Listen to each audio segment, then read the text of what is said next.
നമസ്കാരം. JB ജംഗ്ഷനിലേക്ക് സ്വാഗതം. JB ജംഗ്ഷനിൽ ആരായിരിക്കും ഇന്ന് അതിഥി? മറ്റാരുമല്ല, തൻ്റെ ശബ്ദവിന്യാസത്തിൻ്റെ മാസ്മരികതയിൽ മലയാള സിനിമയിൽ സ്വന്തമായി ഇടം നേടിയ നമ്മുടെ സ്വന്തം ഭാഗ്യലക്ഷ്മി. ഭാഗ്യത്തെ സ്വാഗതം ചെയ്യാം JB ജംഗ്ഷനിലേക്ക്.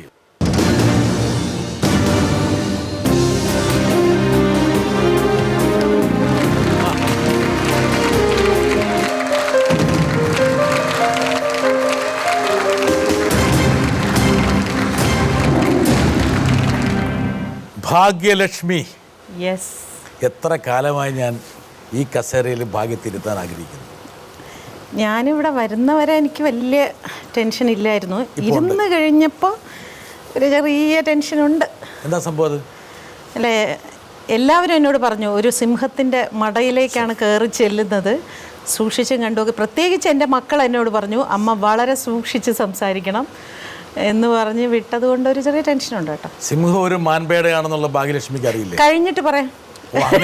ശരി, എന്നെ ഭീഷണിപ്പെടുത്തിയതാണത്. അല്ല, സാധാരണത്തിൽ ഭാഗ്യലക്ഷ്മിക്ക് അങ്ങനെ പരിഭ്രമം ഉണ്ടാകേണ്ട കാര്യമില്ല. എന്താ കാരണം വെച്ചാൽ ടെൻഷനും പരിഭ്രമമൊക്കെ ഉണ്ടാകേണ്ടത് എന്തെങ്കിലും കള്ളം പറയാൻ വേണ്ടി തയ്യാറെടുക്കുന്നവർക്കാണ്. കള്ളം പറയാത്തത് കൊണ്ട് ഞാൻ ഒരുപാട് ചീത്തപ്പേര് കേട്ടിട്ടുണ്ട്. ഉള്ള കാര്യം തുറന്ന് പറഞ്ഞ് എനിക്ക് തോന്നുന്നു പണ്ടൊക്കെ എനിക്ക് ശത്രുക്കളുണ്ട് എന്ന് ഞാൻ വിശ്വസിച്ചിരുന്നില്ല. പക്ഷേ ഇപ്പം ഞാൻ വിശ്വസിക്കുന്നു എന്നെ അങ്ങ് വല്ലാതെ അങ്ങ് ഹരാസ് ചെയ്യുന്നുണ്ട്. ഒരു പരിധി വരെ സ്വകാര്യമായിട്ട്, പരസ്യമായിട്ട് എന്നെ പുറത്തു നോക്കി ആരും ഒന്നും പറയില്ല. എന്താ കാരണം അറിയോ? അത് ഭാഗ്യലക്ഷ്മിക്ക് ഒരു സ്ഥാനം സമൂഹത്തിൽ ഉണ്ടാകുന്നതിൻ്റെ ലക്ഷണം. അത് ശത്രുക്കളുടെ എണ്ണം കൂട്ടിയിട്ടാണ് ഒരാളുടെ പിന്തുണ സാധാരണത്തിൽ വിലയിരുത്തുന്നത്. ആണോ? അപ്പോൾ അതുകൊണ്ട് you are A successful person. Thank you. മറിച്ച് ഒരു കോഴയാണെങ്കിൽ ആരും ഭാഗ്യലക്ഷ്മിക്ക് ഒരു ശത്രുവായിട്ടുണ്ടാവില്ല. അപ്പോൾ അതുകൊണ്ട് ഭാഗ്യലക്ഷ്മി അതിൽ അല്പം നെഗളിക്കുകയാണ് ചെയ്യേണ്ടത്. എനിക്കൊരു സ്ഥാനം സമൂഹത്തിലുണ്ട്, എനിക്കുമുണ്ട് രണ്ട് ശത്രു എന്നല്ലേ പറയേണ്ടത്. ഏറ്റവും രസം എന്താ അറിയോ, പണ്ട് എന്നെ ഏറ്റവും തെറ്റിദ്ധരിച്ചവരെല്ലാം ഇപ്പോൾ എന്നെ വല്ലാതെ സ്നേഹിക്കാൻ തുടങ്ങി. പണ്ട് എന്നെ സ്നേഹിച്ചവരെല്ലാം എനിക്ക് തോന്നുന്നു പുസ്തകം ഇറക്കിയതോടുകൂടെ എന്നെ വല്ലാതെ വെറുക്കാനും തുടങ്ങി. ഇത് രണ്ട് സംഭവം. സ്വരഭേദങ്ങൾ. അപ്പോൾ സ്വരത്തിൽ ഒരുപാട് ഭേദം വന്നു. തീർച്ചയായിട്ടും പലരുടെയും. ഭാഗ്യലക്ഷ്മിക്ക് ഇപ്പോൾ ഒരു ചെറിയ ടെൻഷൻ ഉണ്ടെന്ന് പറഞ്ഞു. എന്താ കാരണം എന്താ? ടെൻഷൻ്റെ കാരണം എന്താ അറിയോ? ഒരുപക്ഷെ ഭാഗ്യലക്ഷ്മി പറയാൻ വേണ്ടി ബാക്കി വെച്ച കാര്യം, അല്ലെങ്കിൽ വളഞ്ഞ ഭാഷയിൽ പറഞ്ഞ കാര്യം, അല്ലെങ്കിൽ പറഞ്ഞിട്ട് മുഴുമിക്കാതിരുന്ന കാര്യം, അല്ലെങ്കിൽ പറയാതിരുന്ന കാര്യം, ഇതേക്കുറിച്ച് എന്തെങ്കിലും ഈ പാവപ്പെട്ടവൻ, ഈ എളിവൻ ചോദിക്കുമോ എന്നുള്ളൊരു ആശങ്കയാണ്. എന്തൊരു ഹമ്പിൾ പാവപ്പെട്ട. അല്ല, ചോദിച്ചാലും അത്തരം കാര്യങ്ങൾ ഞാൻ ഇനിയും പറയാതിരിക്കണം എന്ന് തന്നെയാണ്. ഞാൻ ഉള്ള കാര്യം പറയാം. കാര്യം എന്താ അറിയോ, ഇതെൻ്റെ മാത്രം ഒരു വിഷയമല്ലല്ലോ, ഇത് ബാധിക്കുന്ന ഒരാൾ കൂടിയില്ലേ. ഭാഗ്യലക്ഷ്മി, ഞാൻ എന്തെങ്കിലും പറഞ്ഞു ഒരു കാര്യം ഞാൻ പറയാം. നിങ്ങൾ ഒരു പക്ഷേ ഭാഗ്യലക്ഷ്മിയുമായി ബന്ധപ്പെട്ട ആൾക്കാർ, നമ്മുടെ സമൂഹം ഒരു പ്രത്യേക ഘട്ടം കഴിഞ്ഞാൽ, ഇപ്പം ഭാഗ്യലക്ഷ്മി ഒരു പ്രത്യേക ഘട്ടം കഴിഞ്ഞു, ഒരു മെച്യൂരിറ്റീൻ്റെ വേറൊരു തലത്തിലേക്ക് എത്തിക്കഴിഞ്ഞു. അവിടെ എന്ത് കാര്യങ്ങൾ പറഞ്ഞാലും അതിനെയൊന്നും ആൾക്കാർ വളരെ വേറൊരു അർത്ഥത്തിൽ എടുക്കില്ല. ഞാൻ പറഞ്ഞത് ബാധിക്കുക എന്ന് പറഞ്ഞാൽ, ഇപ്പോൾ ഞാൻ എപ്പോഴും മെയിനായിട്ട് ഇപ്പോൾ എനിക്കറിയാം ചോദിക്കാൻ പോകുന്നത് എന്തായിരിക്കും എന്ന് എനിക്ക് വ്യക്തമായിട്ട് അറിയാം. എന്താ ഞാൻ ചോദിക്കാൻ പോകുന്നത്? ഡെഫിനറ്റ്ലി എൻ്റെ മാരീഡ് ലൈഫിൽ വന്ന് സംഭവിച്ച കാര്യങ്ങളായിരിക്കാം. അതിനപ്പുറം എന്താണ് ഇൻഡസ്ട്രിയിൽ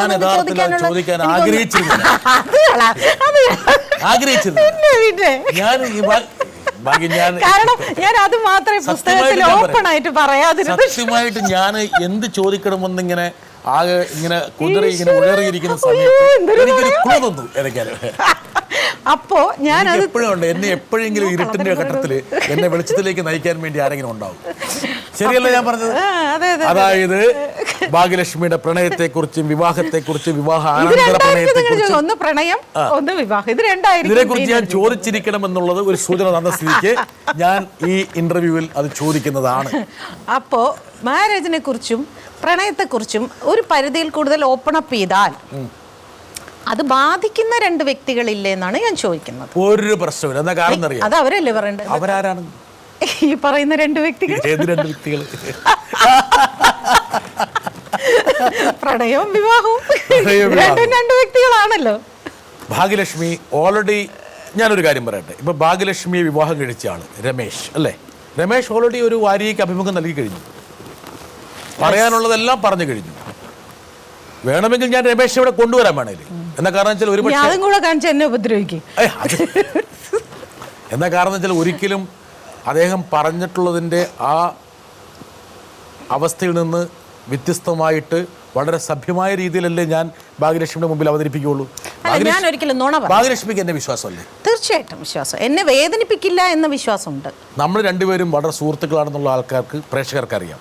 അപ്പോൾ രണ്ട് സുഹൃത്തുക്കൾ സംസാരിക്കുമ്പോൾ ഈ പരിപാടിയോട് നീതി പുലർത്താതെ നമ്മൾ മാച്ച് ഫിക്സിംഗ് നടത്തുമോ എന്നുള്ള കാര്യം പ്രേക്ഷകർ നോക്കിക്കൊണ്ടിരിക്കുകയാണ്. ഇതുപോലൊരു എൻ്റെ മുമ്പിലും വന്നിരിക്കും. 100% നടക്കരിക്കുന്നത് എപ്പോൾ വേണമെങ്കിലും വന്നിരിക്കാം. മാത്രമല്ല ഭാഗ്യലക്ഷ്മി ഞാൻ ചോദിക്കുന്നേക്കാളും കട്ടിയുള്ള ചോദ്യങ്ങൾ ഭാഗ്യലക്ഷ്മിയുടെ പങ്ക്തി ചോദിക്കാറുണ്ട്, എനിക്കറിയാം. അതാണ് പലരും എൻ്റെ മുമ്പിൽ എറിയായിരുന്നു, ഇന്ന് ഞാനൊരാളുടെ മുമ്പിൽ എറിയായിരിക്കുന്നു. പോരട്ടെ രമേശ്,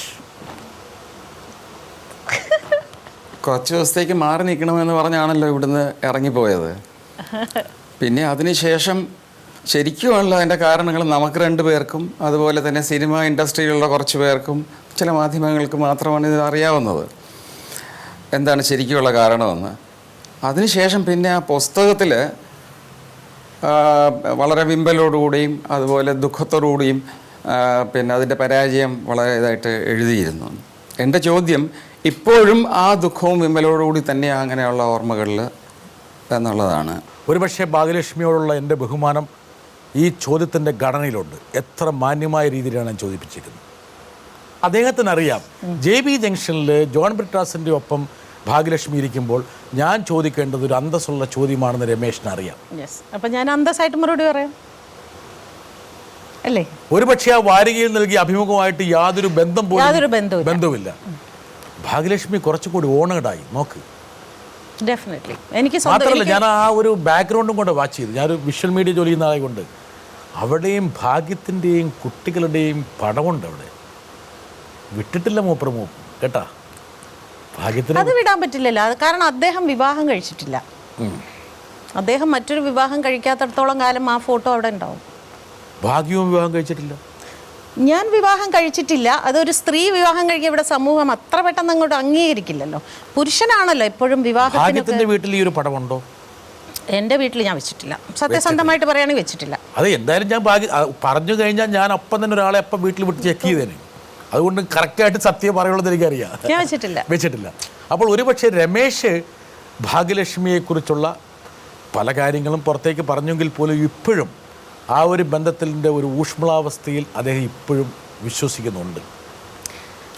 നമ്മൾ പല കാര്യങ്ങളും ജീവിതത്തിൽ നഷ്ടപ്പെട്ട് കഴിഞ്ഞിട്ട് പിന്നെ നമ്മൾ അതിനെക്കുറിച്ച് ഓർത്തിട്ട് കാര്യമില്ല. കാര്യം എന്താ പറയുക, വർഷങ്ങൾ കഴിഞ്ഞു പോയി.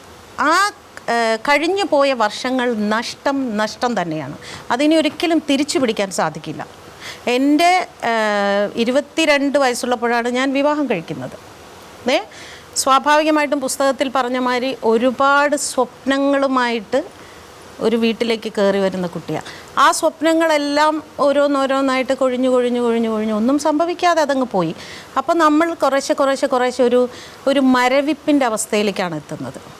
പിന്നീട് നമ്മൾ കുട്ടികളുമായി കഴിഞ്ഞ് ഒരു വിധത്തിലും ഒരു കാര്യത്തിലും ഒരു മാറ്റം സംഭവിക്കുന്നില്ല എന്ന് പറഞ്ഞപ്പോൾ ഇന്നും അതെ അന്നും അതെ, ഞാൻ ഒരിക്കലും അഭിനയിക്കാൻ താല്പര്യമില്ലാത്തൊരു വ്യക്തിയാണ്. വ്യക്തമായി. എനിക്ക് ഭാഗ്യലക്ഷ്മിയുള്ള ബഹുമാനത്തിൻ്റെ കാരണം ഭാഗ്യലക്ഷ്മി ഇപ്പോൾ എത്രത്തോളം ഒരു തൻ്റേടിയായിട്ടുള്ള, ചില ആൾക്കാരുടെ കണ്ണിൽ അഹങ്കാരിയായ സ്ത്രീയായി കാണപ്പെട്ടാലും എനിക്കറിയാം ഭാഗ്യലക്ഷ്മി വളരെ നമ്മുടെ പഴയ പാട്ട് പോലെ നല്ല തരള ലോലയാണ്. ആക്ച്വലി യഥാർത്ഥത്തിൽ ഭാഗ്യലക്ഷ്മി വളരെ സാധാരണപ്പെട്ട ഒരു സ്ത്രീയാണ്. ഉള്ളിൽ എല്ലാ വികാര വിക്ഷോഭ തലങ്ങളും ഉണ്ട് ഭാഗ്യലക്ഷ്മി. പുറമേക്ക് ഭാഗ്യലക്ഷ്മി ചില ഈ ആനിമൽസ് പ്രൊട്ടക്ഷന് വേണ്ടിയിട്ട് കാണിക്കുന്ന തന്ത്രം പോലെ ചില അഹങ്കാരത്തിൻ്റെയും ധാർഷ്ട്യത്തിൻ്റെയും തൻ്റെ ഇടത്തിൻ്റെയും തലങ്ങളിട്ട് തടയും. ഇത് പറയുന്ന ആൾക്കാരുണ്ട്. വേണമെങ്കിൽ ഒരു കാര്യം ചെയ്യാം, ഇത് ജോൺ ബ്രിട്ടാസ് പറഞ്ഞാണെന്ന് വിചാരിച്ച് എന്നെ മോൻ കറിവിച്ച് കാണിക്കേണ്ട കാര്യമില്ല. അതെ,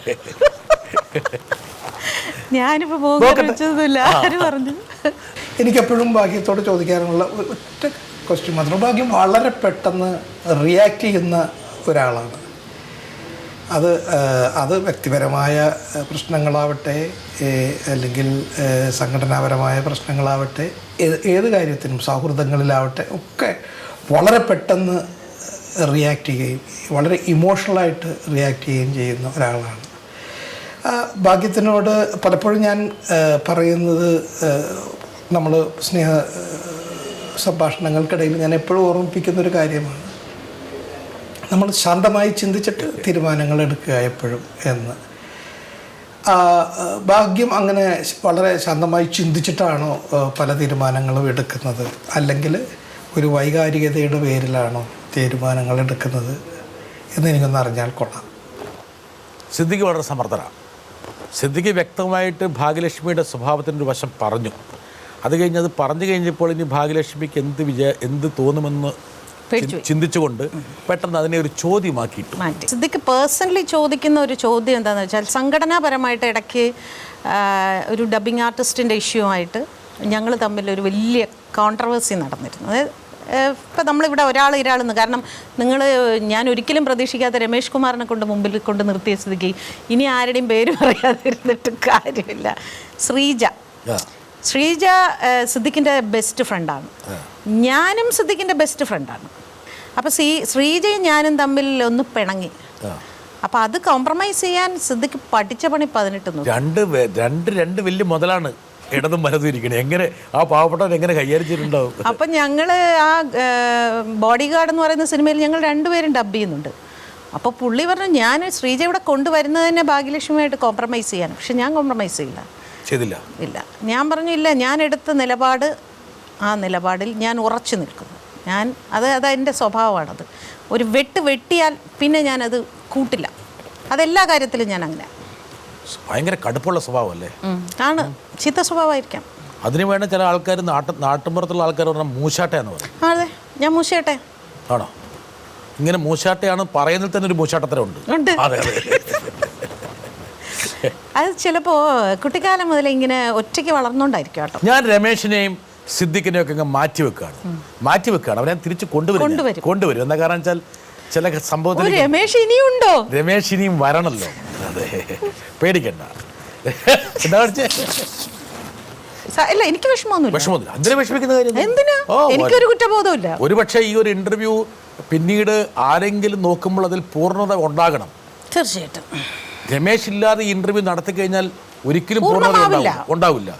ഭാഗ്യലക്ഷ്മിയെ പോലെ ഒരു സമ്പൂർണ്ണ കലാകാരിക്ക് അത് മനസ്സിലാവുന്നതുകൊണ്ടാണ് രമേശ്. ആണെങ്കിൽ നിങ്ങൾ ഒരാളെ കൂടെ കൊണ്ടുവരണമായിരുന്നു. അത് കൊണ്ടുവന്നു എനിക്കറിയില്ല. അയാളെ ഞാൻ കൊണ്ടുവരട്ടെ. ഭാഗ്യലക്ഷ്മി ഒരു പ്രത്യേക ഘട്ടം കഴിഞ്ഞാൽ പിന്നെ എനിക്കറിയാം ഭാഗ്യലക്ഷ്മി ആരെ കുറിച്ച് എന്തോന്നാ ഇത്. എനിക്ക് ചില സമയത്ത് ഈ ഭാഗ്യത്തോടുള്ള പരാതി എന്താ അറിയോ, ഇത്രയും തൻ്റെ ഇടയായ ഒരു സ്ത്രീ ചില സമയത്ത് എത്തുമ്പോണ്ടല്ലോ പറഞ്ഞില്ലേ, ഞാൻ വളരെ തരളിതയായ ഒരു എന്തുകൊണ്ട് പറഞ്ഞുകൂടാത്?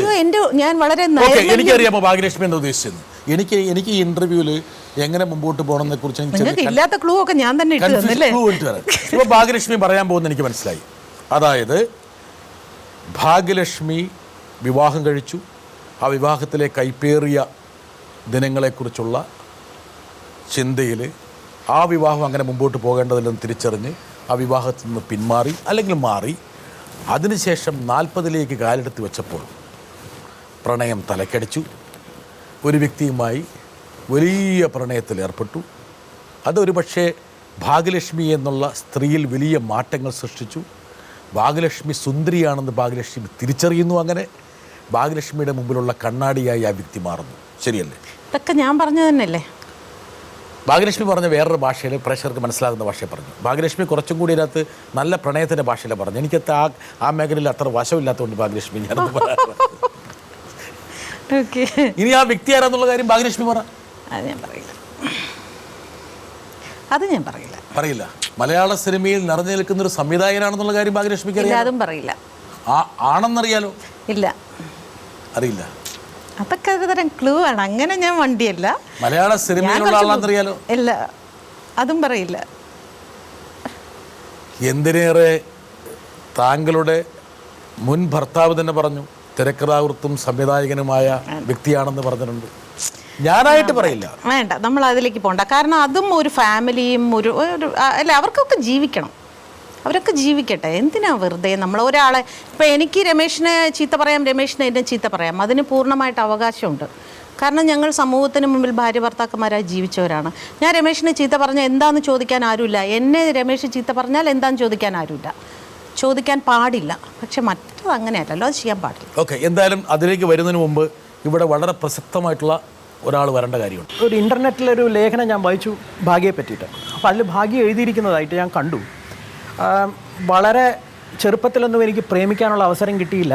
പക്ഷേ ഒരു 40 വയസ്സിന് ശേഷമാണ് എനിക്കൊരു പ്രണയം ഉണ്ടായത്. അദ്ദേഹമായിട്ടുള്ള പ്രണയം കാരണമാണ് എനിക്ക് എൻ്റെ സാഹിത്യവാസനയും അങ്ങനെ പലതും ഉണർന്നതെന്നും ഒരു ബുക്ക് എഴുതാനുള്ള പ്രചോദനമൊക്കെ ഉണ്ടായതെന്നും അതിൽ ഭാഗ്യം എഴുതി കണ്ടു.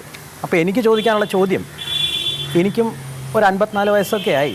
അപ്പോൾ എനിക്കും ഒരു സാഹിത്യമൊക്കെ എഴുതണമെന്നൊക്കെ ഒരു ആഗ്രഹമൊക്കെ ഉണ്ട്.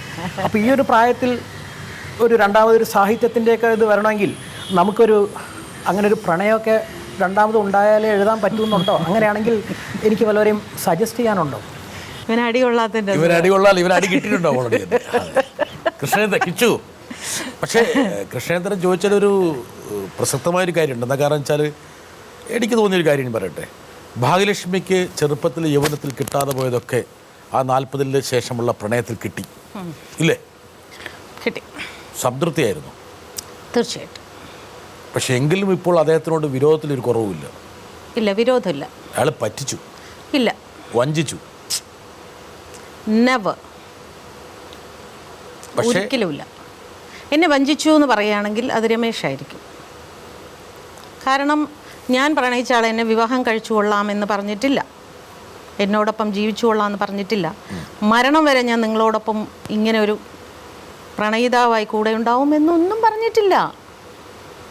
ഇതൊന്നും പറയാതിരിക്കുന്ന ഒരാളെ ഞാൻ എങ്ങനെ അയാൾ എന്നെ വഞ്ചിച്ചു? ഇതൊന്നും പറയാതിരുന്നിട്ട് പോലും ഭാഗ്യലക്ഷ്മിക്ക് അമിതമായ പ്രതീക്ഷകൾ ആ മനുഷ്യൻ്റെ മുകളിലുണ്ടായിരുന്നു. പ്രതീക്ഷകളല്ല, അതാണ്, പ്രതീക്ഷകളല്ല എനിക്കുണ്ടായിരുന്നത്.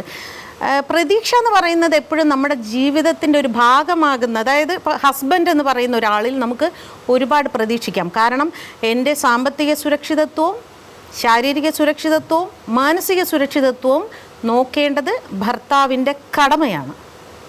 പക്ഷേ ഒരിക്കലും പ്രണയിക്കുന്ന ഒരു വ്യക്തിക്ക് അങ്ങനെ ആവണമെന്നില്ല. പക്ഷേ ഭാഗ്യലക്ഷ്മി ഒരു ഘട്ടത്തിൽ വെച്ചപ്പോൾ അല്പം ഭാഗ്യലക്ഷ്മി പതറിപ്പോയോ? അതായത് ആ മനുഷ്യനിൽ നിന്ന് പ്രതീക്ഷിച്ച ഒരു സഹായവും പിന്തുണയും. ഞാൻ പറഞ്ഞിരിക്കുന്നത് പോലും എന്താണ്, ഒരു ആക്സിഡൻറ്റ് നടന്നപ്പോൾ ഒരു ഫോൺ കോൾ, അല്ലാതെ എനിക്കവിടെ സാമ്പത്തിക ഭദ്രത തന്നില്ല എന്ന് ഞാൻ പറഞ്ഞിട്ടില്ല. ഫോൺ കോളിൽ കിട്ടുന്ന ചെറിയ വാക്കുകൾ, അത്രേ ഉള്ളൂ. ഒരു പ്രണയത്തിൽ ഇത്രയൊക്കെ മതി ഒരു സ്ത്രീക്ക്. അതിനപ്പുറം ഒന്നും ഒരു സ്ത്രീ പ്രതീക്ഷിക്കില്ല. ഇവിടെ ഇരിക്കുന്ന ചെറുപ്പക്കാർ കുട്ടികളോടൊക്കെ ചോദിച്ചു, എനിക്കറിയില്ല, ഇന്നത്തെ ജനറേഷൻ അറിയില്ല. അവരൊക്കെ 10-15 പ്രണയം കഴിച്ചിട്ടിരിക്കുന്ന ആൾക്കാരാണ്, മിണ്ടാണ്ടിരിക്കുക. അവരൊക്കെ പിന്നെ ഭാഗ്യലക്ഷ്മിയുടെ ഗുരുക്കളാകാൻ പരിഭവമുള്ളത്. അപ്പം ശരി. ഭാഗ്യലക്ഷ്മി, നമ്മൾ സീരിയസ് ആയ ഒരു നോട്ടിലേക്ക് വരുവാണെങ്കിൽ എനിക്ക് തോന്നുന്നു അനിവാര്യമായി നിങ്ങൾ പിരിയേണ്ടിയിരുന്നു. എവിടെയോ ഒരു നിമിത്തത്തിന് വേണ്ടി നിങ്ങൾ രണ്ടുപേരും കാതോർക്കുകയായിരുന്നു, അല്ലെങ്കിൽ അദ്ദേഹം കാതോർക്കുകയായിരുന്നു. ആ നിമിത്തം വന്ന സമയത്ത് അദ്ദേഹം ഒരുപക്ഷെ ഭാഗ്യലക്ഷ്മിയായിട്ടുള്ള പ്രണയം മുമ്പോട്ട് കൊണ്ടുപോകാൻ ബുദ്ധിമുട്ടുണ്ട് എന്ന് അദ്ദേഹം പല ഭാഷയിലും അറിയിച്ചു. ഭാഗ്യലക്ഷ്മിക്ക് അത് താങ്ങാൻ കഴിഞ്ഞോ? അത് ഞാൻ പുസ്തകത്തിൽ പറഞ്ഞ മാതിരി ഞാൻ തകർന്നു, സത്യം തകർന്നുപോയി. എൻ്റെ പല ടോക്ക് ഷോകളിലൊക്കെ ഞാൻ കരയില്ല എന്നൊക്കെ പറഞ്ഞിട്ട് എത്രയോ ദിവസങ്ങൾ ഭാഗ്യലക്ഷ്മി കരഞ്ഞിട്ടുണ്ട്. അത് വീട്ടിനകത്തിരുന്നല്ലേ, ആരും കാണാതെ ഇല്ലേ, ആരും കാണാതെ ഇപ്പോഴും ഞാൻ കരയും. ഇപ്പോഴും ഞാൻ ഉള്ളിൽ കരയുന്നുണ്ടായിരിക്കും, നിങ്ങൾ കാണില്ല. എനിക്ക് കാണാൻ പറ്റും. എനിക്കറിയാം ഭാഗ്യലക്ഷ്മിയുടെ പല പല ചേഷ്ടകളും ഗോഷ്ഠികളും ഞാൻ മനസ്സിലാക്കുന്നുണ്ട്. ഉദാഹരണം പറഞ്ഞാൽ ഒരുപക്ഷെ ഭാഗ്യലക്ഷ്മിയുടെ ജീവിതത്തിലെ ഏറ്റവും വലിയ വിളക്കായിരുന്ന ആ പ്രണയം അസ്തമിച്ച് പോയതിൻ്റെ ഒരു നഷ്ട ദുഃഖത്തിൽ ഇപ്പോഴും ഭാഗ്യലക്ഷ്മി കഴിയുകയാണ്. ഒരിക്കൽ കൂടി ആ പ്രണയം ഒന്ന് നാപ്പിട്ടാലും? ഇല്ല, വേണ്ട. ഞാൻ ഭയങ്കര ഡേഞ്ചറസ് പേഴ്സണാണ്. ഞാൻ തന്നെ പറയാ. ഇപ്പോൾ ബ്രിട്ടാസ് എപ്പോഴും വിചാരിക്കുന്നത് സത്യസന്ധമായി സംസാരിക്കണം എന്നല്ലേ, ഇവിടെ ഇരുന്നു അല്ലേ? ഇതൊരു കുമ്പസാരമൊന്നും അല്ല. എന്നാലും ഞാനും ഒരു പ്രോഗ്രാം ചെയ്യുന്ന ഒരാളാണ്. നമ്മുടെ മുമ്പിലിരിക്കുന്ന ആള് ഡ്യുവൽ പേഴ്സണാലിറ്റിയോടുകൂടെ സംസാരിക്കുന്നത് എനിക്കും ഇഷ്ടമല്ലാത്തൊരു അതുകൊണ്ട് തന്നെ ഞാൻ പറയുന്നു, ഒരു പ്രണയിനി എന്നുള്ള നിലയ്ക്ക് ഞാൻ കുറച്ച് അപകടകാരിയാണ്. അത്ര പെട്ടെന്നൊന്നും എന്നെ അതായത് സാറ്റിസ്ഫൈ ചെയ്യാൻ പറ്റില്ല എന്ന് ഞാൻ പറയുന്നില്ല. ഞാനൊരു വല്ലാത്ത പിടിയങ്ങ് മുറുക്കിക്കളയും. അത് താങ്ങാൻ പറ്റില്ല. ഭർത്താവിനെ താങ്ങാൻ പറ്റിയിട്ടില്ല, പിന്നെയാണോ എനിക്ക് കാമുകന് താങ്ങാൻ പറ്റുന്നത്? അപ്പോൾ യഥാർത്ഥത്തിൽ പിന്നെ ഭാഗ്യലക്ഷ്മിയുടെ പ്രണയത്തിൻ്റെ അപാരതയിൽ ആ വ്യക്തി പേടിച്ച് കാണും. പേടിച്ച് പോയിട്ടുണ്ടോ? വലിഞ്ഞു മുറുക്കി? അല്ല, മുറുക്കണം എന്ന് ആഗ്രഹിച്ചു, പക്ഷേ അത് റിയലൈസ് ചെയ്തപ്പോൾ പോയതായിരിക്കാം. കള്ളിക്കാട്ടി നീലി. ഇത് തന്നെ മാധവിക്കുട്ടി പറഞ്ഞപ്പോൾ നിങ്ങളെല്ലാം വളരെ സാഹിത്യമായിട്ടും ലോകോത്തര പ്രണയം. അല്ല, എനിക്ക് വ്യക്തമായി ഭാഗ്യലക്ഷ്മി. എന്താ കാരണം വെച്ചാൽ ഭാഗ്യലക്ഷ്മിയുടെ ഇപ്പോഴത്തെ ഒരു മാനസികാവസ്ഥ ഞാൻ വ്യക്തമായി മനസ്സിലാവുന്നു. എന്താ കാരണം വെച്ചാൽ ഞാൻ കുറേ കാലമായിട്ട് ഭാഗ്യലക്ഷ്മിയായിട്ട് സംസാരിക്കുകയും ബന്ധപ്പെടും. എനിക്കറിയാം ഭാഗ്യലക്ഷ്മിയിലെ ക്യാരക്ടറെ എനിക്കറിയാം നന്നായിട്ട്. അതായത് ഒരു പിണങ്ങാനും പ്രത്യേകിച്ച് കാരണമൊന്നും വേണ്ട. എനിക്കറിയാം. എന്താ കാരണം വെച്ചാൽ ഒരു കാരണം എനിക്കറിയാലോ. ഓരോരുത്തരെക്കാളും ഞാൻ മൈൻഡ് റീഡിങ് നടന്ന ആളാണ്. പിണങ്ങാനും ഒരു കാരണമില്ല. 2, ഒരാളുമായിട്ട് ബന്ധപ്പെട്ട് അയാളെ വിശ്വസിച്ച് കഴിഞ്ഞാൽ പരിപൂർണമായി വിശ്വസിക്കും. സ്നേഹം എന്നൊക്കെ പറഞ്ഞുണ്ടല്ലോ, അതിനൊരു ലിമിറ്റില്ലാത്തൊരു സ്നേഹമായിരിക്കും. വല്ലാത്തൊരു പൊസഷൻ ആയിരിക്കും. അത് പൊസസീവ്നെസ് കുറച്ച് ഓവറാണ്. ഒരുപക്ഷെ ആ വ്യക്തിയുടെ കുടുംബത്തെ പോലും ഉപേക്ഷിച്ച് ഭാഗ്യലക്ഷ്മിയിലേക്ക് വരണമെന്ന് ഭാഗ്യലക്ഷ്മി ആഗ്രഹിച്ചു. അത് വേണ്ട, ഇല്ല, അത് ഞാൻ ആഗ്രഹിച്ചിട്ടില്ല. അതൊഴിച്ചു ബാക്കിയല്ല. സത്യസന്ധമായിട്ട് പറയുകയാണെങ്കിൽ ലോകത്ത് ഒരു കുടുംബത്തെയും ശിഥിലപ്പെടുത്താൻ ഞാൻ ആഗ്രഹിച്ചിട്ടില്ല.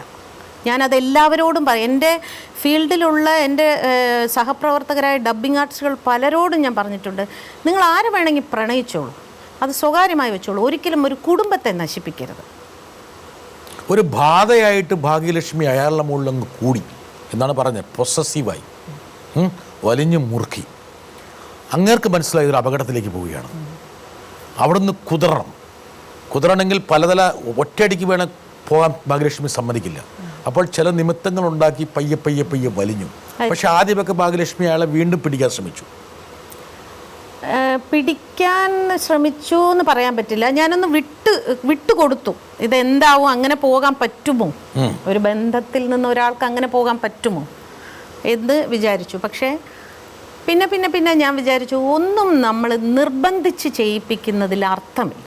ഒരാൾക്ക് സ്വയം സ്നേഹമാണെങ്കിലും സ്വയം തോന്നി. ഇപ്പോൾ ഇപ്പോഴും രമേശ് കുടുംബ കോടതിയിൽ പറയുന്നുണ്ട്, ഞാൻ കാത്തിരിക്കുന്നു, വരൂ എന്ന് പറയുമ്പോൾ എൻ്റെ ഉള്ളിൽ അദ്ദേഹത്തോടുള്ള സ്നേഹം നഷ്ടപ്പെട്ട് കഴിഞ്ഞു. ഇനി എന്നെ ഫോഴ്സ് ചെയ്തിട്ട് കാര്യമില്ല. എങ്ങനെ ഒരാളെ സ്നേഹിപ്പിക്കാൻ സാധിക്കും? ഭാഗ്യലക്ഷ്മി ഇത്രത്തോളം പൊസസീവായ പ്രണയത്തിൽ നിന്ന് ഭാഗ്യലക്ഷ്മിക്ക് അത്ര എളുപ്പത്തിൽ രക്ഷപ്പെടാൻ പറ്റുമോ? എനിക്ക് ഒരു പക്ഷേ ഞാൻ ഇപ്പോഴും വിചാരിക്കുന്നത് പറ്റിയിട്ടില്ല. ഇപ്പോഴും ഭാഗ്യലക്ഷ്മിക്ക് ഈ പ്രണയത്തിൽ നിന്ന് രക്ഷപ്പെടുത്താൻ പറ്റിയില്ല. ഇല്ല, പറ്റിയിട്ടില്ല. മനഃശാസ്ത്രജ്ഞരുടെ സഹായം എടുത്തെങ്കിൽ പോലും.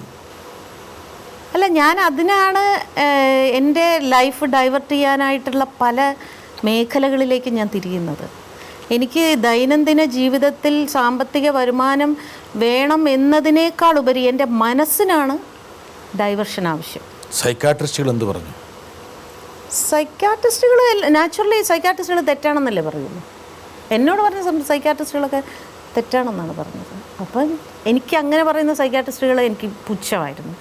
ഇതെന്ത് സൈക്കാട്രിസ്റ്റാണ്, ഇങ്ങനെയാണോ ഒരു പേഷ്യൻറ്റിനെ ഉപദേശിക്കുന്നത്? തെറ്റാണെന്ന് എനിക്ക് തന്നെ അറിയാമല്ലോ. അതിനുശേഷം പല വിഭാഗത്തു നിന്നും ഇതുപോലെ പ്രണയം എനിക്ക് വന്നിട്ടുണ്ടെന്നല്ല, എൻ്റെ നേർക്ക് വന്നിട്ടുണ്ട്. പലരും കണ്ണെറിഞ്ഞു. പലരും എന്നോട് സംസാരിക്കുമ്പോൾ ഞാൻ അവരോട് ഒറ്റ വാക്കിൽ പറയും, പുലിയുടെ വാലിലാണ് നിങ്ങൾ പിടിക്കുന്നത്. പിടിച്ചു കഴിഞ്ഞിട്ട് അവസാനം പുലിയാണെന്നും പറഞ്ഞിട്ട് വിടാനും വയ്യ ഒരവസ്ഥയിൽ നിങ്ങൾ എത്തിപ്പോകുന്നു. പെട്ടെന്ന് ജീവനും കൊണ്ട് സ്ഥലം വിട്ടോ എന്നേ ഞാൻ പറയാറുള്ളൂ. കാരണം എനിക്ക് എന്നെ അറിയാം. അവർ ഓടിക്കഴിച്ചിലായോ? എല്ലാവരും ഞാൻ തന്നെ ഓടിച്ചു വിട്ടിട്ടുണ്ട്. അവരെന്തിനാ ഓടുന്നു? പുറമേക്കുള്ള ഭാഗ്യലക്ഷ്മിക്ക് ഉള്ളിൽ ഞാൻ നേരത്തെ പറഞ്ഞ പോലെ ഒരു പതുപതുത്ത നനുത്ത ഒരു ഭാവമുണ്ടെന്നുള്ള കാര്യം ഞാൻ തിരിച്ചറിഞ്ഞു. ഒരു പക്ഷേ പ്രേക്ഷകരും തിരിച്ചറിയുന്നുണ്ട്. അതിൻ്റെ തുടക്കമായിരുന്നു സ്വരഭേദം എന്നുള്ള പുസ്തകം. ഇപ്പോൾ അതിൻ്റെ ഒരു അനുബന്ധം മാത്രമാണ് ഈ അഭിമുഖം. ഒരു പുസ്തകത്തിൽ പറഞ്ഞ ആ പുസ്തകത്തിൻ്റെ ഏറ്റവും വലിയ പ്രത്യേകത, ഒരുപാട് കണ്ണികൾ എവിടെയൊക്കെ വിട്ടിരിക്കുകയാണ്.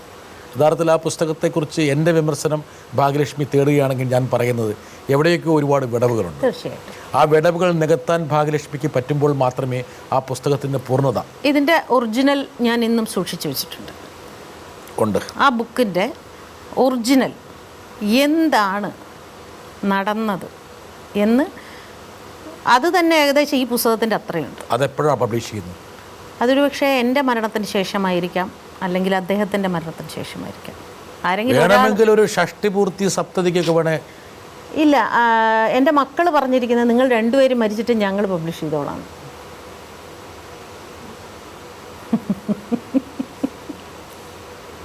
തിരിച്ചു വരാം. യെസ്. ഒരു പ്രണയഭംഗത്തെ അത്ര എളുപ്പത്തിലൊന്നും ഭാഗ്യലക്ഷ്മിക്ക് നേരിടാൻ പറ്റിയില്ല. ഞാൻ നേരത്തെ പറഞ്ഞ പോലെ പ്രണയം വിടില്ല, ഞാൻ പ്രണയം വിടില്ല. അങ്ങനെ വിടേണ്ട കാര്യമല്ലോ. ഇല്ല, ഈ സുഖമുണ്ട്, നല്ല രസമുണ്ട് സംസാരിക്കാൻ. എനിക്കറിയാലോ, മനസ്സിന് ഏറ്റവും സന്തോഷമുള്ള കാര്യമല്ലേ. അതിനുശേഷം ഭാഗ്യലക്ഷ്മിയുടെ ഇപ്പോഴത്തെ പുറമേക്ക് കാണിക്കുന്ന ഈ ഭാവത്തിന് വ്യത്യസ്തമായി ഒരുപക്ഷെ ഒന്ന് പാളം തെറ്റിയിരുന്നെങ്കിൽ ഭാഗ്യലക്ഷ്മി അവിടെ ഇരിക്കില്ലായിരുന്നു, മുകളിലേക്ക് പോയേനെ. ആത്മഹത്യയിൽ പോലും അഭയം കാണാൻ വേണ്ടി ഈ ധീരതയായ സ്ത്രീ ശ്രമിച്ചു. അത് രമേശിൻ്റെ കൂടെ ജീവിക്കുമ്പോഴും ശ്രമിച്ചിട്ടുണ്ട്. എത്ര പ്രാവശ്യം ആത്മഹത്യക്ക് ശ്രമിച്ചിട്ടുണ്ട്? രമേശിൻ്റെ കൂടെ ജീവിക്കുമ്പോൾ ഒരു 2 or 3 തവണ ശ്രമിച്ചിട്ടുണ്ട്. അച്ഛനായിരുന്നു അന്ന്, അദ്ദേഹത്തിൻ്റെ അച്ഛനായിരുന്നു അന്ന് അച്ഛനായിരുന്നു രക്ഷപ്പെടുത്തി. കഴുത്ത് നെർവൊക്കെ കട്ട് ചെയ്തിട്ടുണ്ട്, നെർവ് കെട്ടിയത്, വെയിൻ കട്ട് ചെയ്തു, രക്തം ഇങ്ങനെ ചോറും, ബോധം അച്ഛൻ നഷ്ടം, വന്ന് പിടിച്ചു. ഒരിക്കൽ ഹാങ്ങിങ് നോക്കി കുടുക്കിട്ടു, കയറി കുരുക്കിടുമ്പോഴത്തേക്കും പിന്നെ ഒരുപക്ഷെ എനിക്ക് തോന്നുന്നു ചിലപ്പോൾ ഡോറ് കുറ്റിയിടാതെ ചെയ്തത് വളരെ രക്ഷപ്പെടുത്താൻ വേണ്ടിയാണ്. ഉള്ളിൽ ആരെങ്കിലും രക്ഷപ്പെടുത്തിക്കോട്ടെ. എന്റെ കളത്തിന് പറഞ്ഞിരുന്നില്ലേ? പക്ഷെ എങ്കിലും അവിടെ ഒരു ആത്മഹത്യാ സിൻഡ്രോം ഉണ്ടായിരുന്നു. എന്റെ കയ്യിൽ ഇപ്പോഴും ഉണ്ട്, ഞാൻ കട്ട് ചെയ്തത്. ഇനി അവിടെ കട്ട് ചെയ്ത് വേറെ സൽമാൻ പിടിക്കണം. ഇല്ല, ഇനിയില്ല. ഇനി തീർന്നോ? ഇപ്പൊ ഞാൻ ജീവിക്കുക എന്നുള്ളത് എന്നേക്കാൾ ഉപരി എന്നെ മാതൃകയാക്കുന്ന പല പെൺകുട്ടികളുടെ ആവശ്യമാണ്. പക്ഷേ ഈ പറഞ്ഞ രമേശിന്റെ കൂടെയുള്ള ജീവിതകാലത്ത് ആത്മഹത്യക്ക് ശ്രമിച്ച് വേണ്ടതിന് തീരുമാനിച്ച ആത്മഹത്യ പിന്നീട് പ്രണയഭംഗത്തിന് ശേഷം പുറത്തെടുത്തല്ലോ. യെസ്, അതാണ് ഞാൻ പറഞ്ഞത്. എനിക്ക് താങ്ങാൻ പറ്റാത്തത് ഇടത്താണ് ഞാനത് ചെയ്യുന്നത്. ഇനിയും താങ്ങാൻ പറ്റാത്ത ദുരന്തങ്ങൾ, ഇനി താങ്ങാൻ പറ്റാത്തത് വരില്ല. കാരണം ഞാൻ അന്നത്തെ സ്ത്രീ അല്ല ഇന്ന് ഞാൻ കുറച്ചുകൂടി ശക്തയായി. ഇന്ന് എന്നെ കരയിപ്പിക്കാൻ ഒരാൾക്ക് സാധിക്കില്ല, ആത്മഹത്യക്ക് പ്രേരിപ്പിക്കാൻ ഒരാൾക്ക് സാധിക്കില്ല.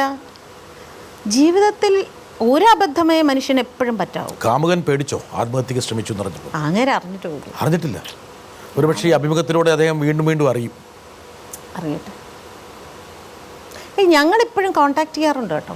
സ്വാഭാവികമല്ലേ, നിങ്ങളൊരു ഇൻഡസ്ട്രി ജോലി ചെയ്യുന്ന ആൾക്കാരല്ലേ, ഞങ്ങൾ സംസാരിക്കാറുണ്ട്. സംഘടനകളിലൊക്കെ നിങ്ങൾ ഒരുമിച്ച് പ്രവർത്തിക്കുന്നവരല്ലേ? ഇട്ട് നോക്കുക, എന്ത് വേണേ പറഞ്ഞു, എന്തായാലും ഞാൻ പറയില്ല. എറിഞ്ഞു നോക്കുക, കൊരുക്കുന്നെങ്കിൽ കൊരുക്കട്ടെ. എവിടെയെങ്കിലും ഒരിടത്ത് ഇന്ത്യനാണോ ഏഷ്യയിലാണോ എന്നൊക്കെ ചോദിക്കൂ. ഏഷ്യയിലല്ല, കൊച്ചിയിലാണോ കടവന്തറയിലാണോ ആദ്യത്തെ അക്ഷരം എ ആണോ ബി ആണോ എന്നൊക്കെ ഞാൻ ചോദിക്കണോ? കെ അല്ല പോട്ടെ. എനിവേ, കാരണം വെച്ചാൽ എനിക്ക് ഒരുപക്ഷെ ആ പേര് പറയണ്ടെന്ന് എൻ്റെ ആഗ്രഹം. പറയരുത്, ആ പേരങ്ങനെ ഇരിക്കട്ടെ. ഒരു സസ്പെൻസ് എപ്പോഴും ലോകത്ത് ബാക്കി കിടക്കട്ടെ, അത് ദൈവത്തിന് മാത്രം അറിയാവുന്നതാണ്. ഭാഗ്യലക്ഷ്മി ഈ പ്രണയം കഴിഞ്ഞ ശേഷം സ്വാഭാവികമായിട്ടും ഭാഗ്യലക്ഷ്മി നല്ല സുന്ദരിയ സ്ത്രീയാണ്, അതിന് തർക്കമില്ലല്ലോ.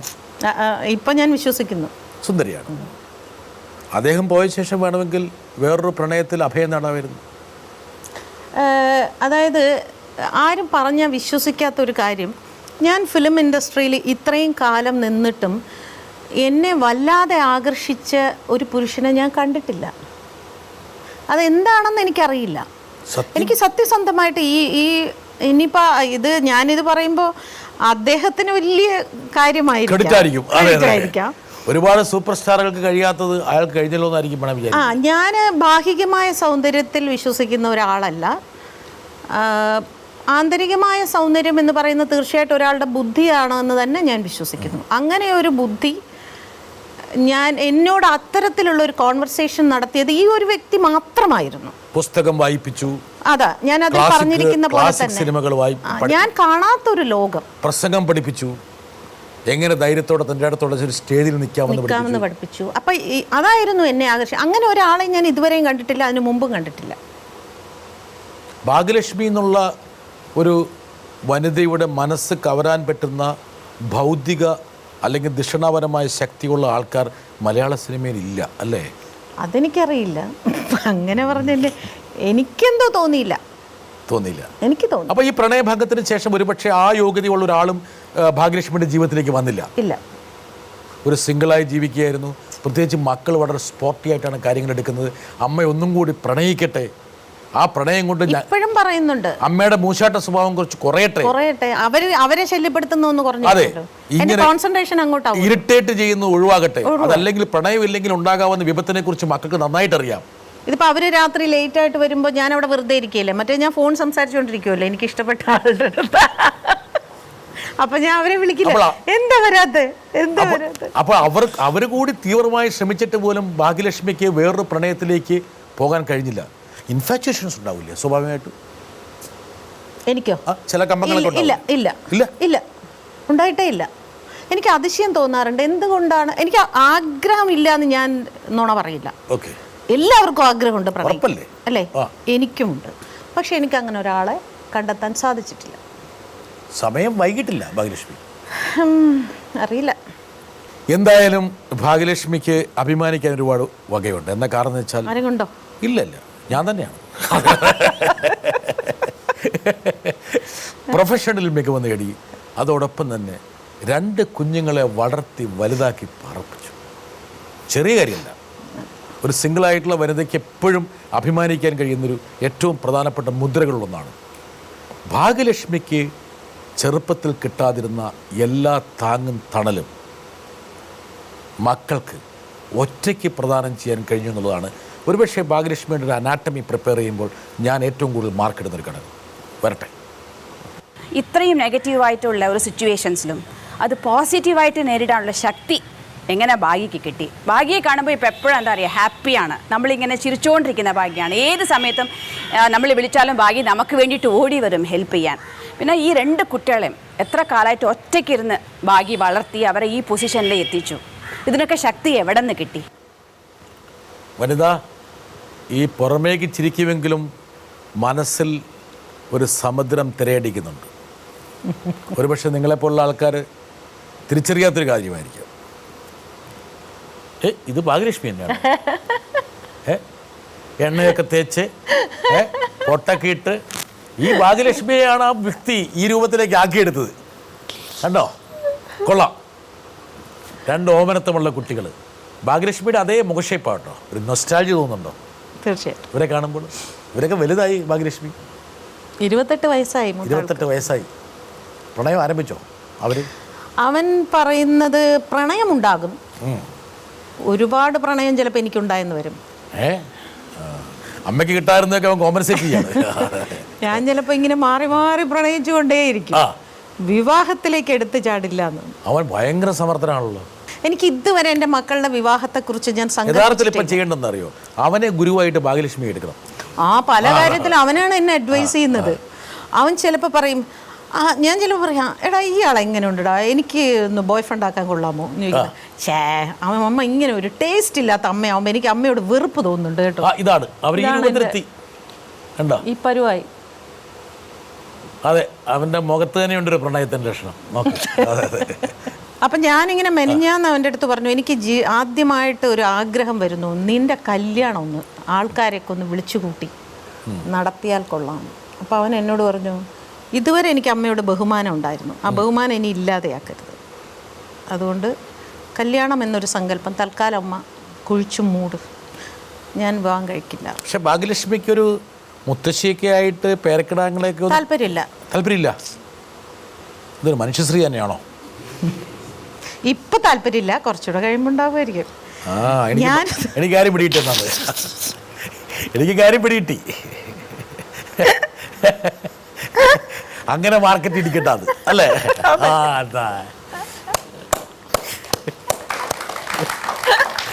ഇതൊരു മുതൽ തന്നെ കേട്ടോ. ഉള്ള കാര്യം അറിയാതെ പുറത്തേക്ക് വന്നില്ലേ? കേട്ടോ, ഇപ്പൊ വേണ്ട. ആൺകുട്ടികളായതുകൊണ്ട് കൊള്ളാം. പെണ്ണാണെങ്കിൽ ഇപ്പൊ കെട്ടിച്ചു കൊടുക്കേണ്ട പ്രായം കഴിഞ്ഞില്ല. പെണ്ണാണെങ്കിൽ ഇപ്പൊ മുതുമുത്തശ്ശിയാകട്ടെ പ്രായം കഴിച്ചിട്ടുണ്ടോ? എന്തായാലും ഭാഗ്യലക്ഷ്മി, നമുക്ക് ഈ ഒരു ഇൻ്റർവ്യൂവിൽ ചെറിയൊരു ഡീവിയേഷൻ വേണം. ഭാഗ്യലക്ഷ്മിയുടെ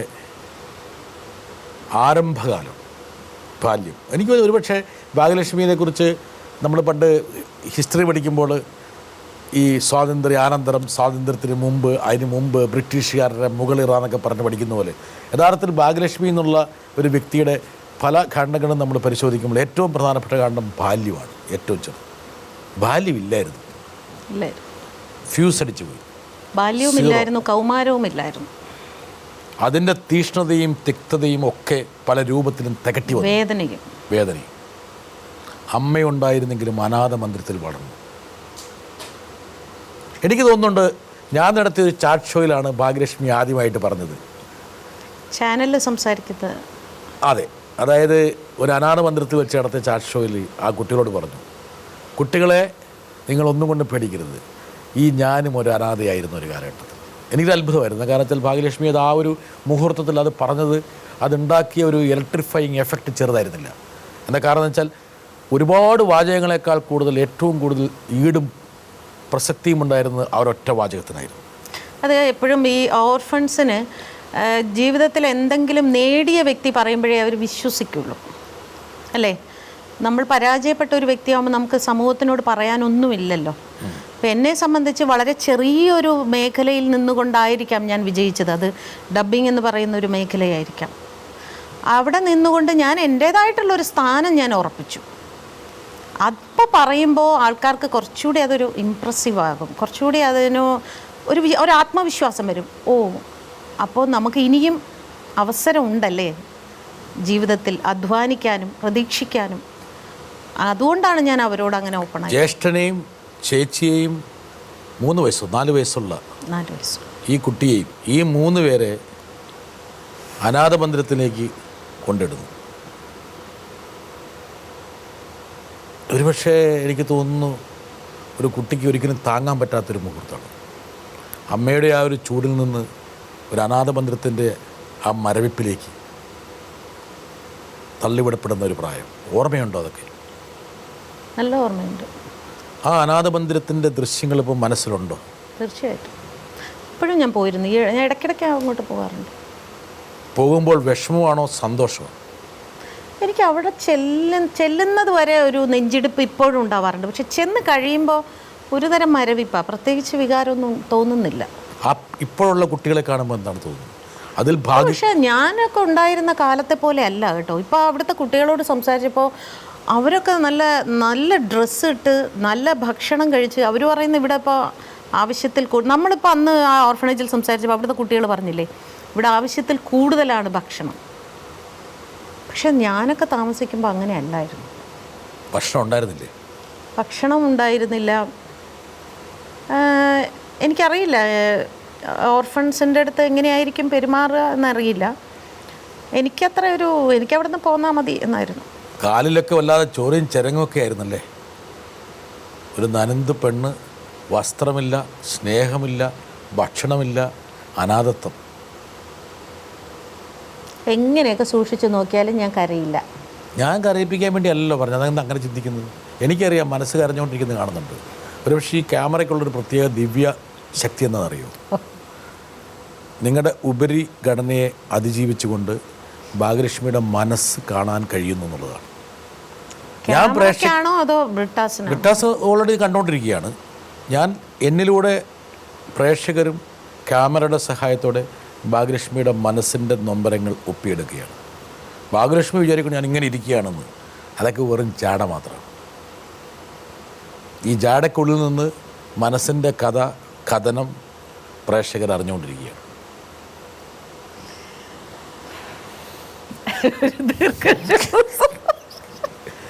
നിഷേധിക്കാൻ കഴിയാതെ ഒരു ചിരിയിൽ അഭയം നേടുന്നു. ഇതാണ് ഭാഗ്യലക്ഷ്മി. ഫോർവേഡ് അടിക്കുന്നു. എൻ്റെ ബുക്ക് വായിച്ചിട്ട് പാലക്കാടോ മറ്റോ ഒരു പ്രൊഫസർ അദ്ദേഹം എന്നോട് ചോദിച്ചു, ഒന്നുകിൽ നിങ്ങൾ പുസ്തകത്തിൽ എഴുതിയിരിക്കുന്നത് മുഴുവൻ ശുദ്ധ നുണയാണ്, അതല്ലെങ്കിൽ നിങ്ങൾ അഭിനയിക്കുകയാണ്. ജീവിതത്തിൽ ഇത്രയും കയ്പ് കുടിച്ച ഒരു വ്യക്തിക്ക് ഇങ്ങനെ ചിരിക്കാൻ സാധിക്കില്ല.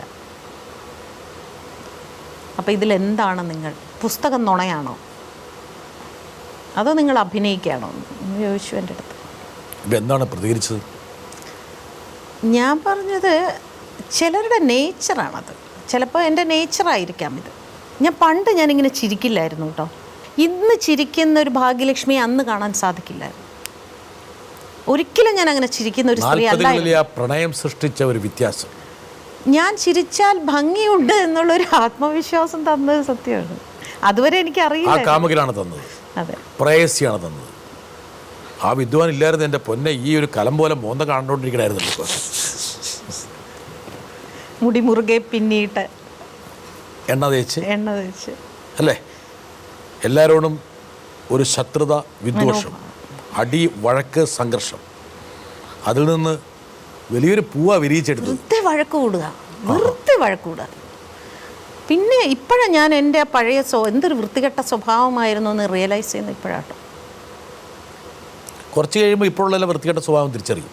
കുറേ കൂടെ കഴിയുമ്പോൾ അല്ലേ? കുറേ കൂടെ കഴിയുമ്പോൾ. ഇപ്പോൾ വൃത്തികെട്ട സ്വഭാവം, ഇപ്പം ഞാൻ നല്ല സ്ത്രീയല്ലേ, ഇപ്പം ഞാനൊരു പാവമല്ലേ, ഈ പാവത്തിനൊരു കൈയടി കൊടുക്കുക ഞാൻ തന്നെ പറയാം.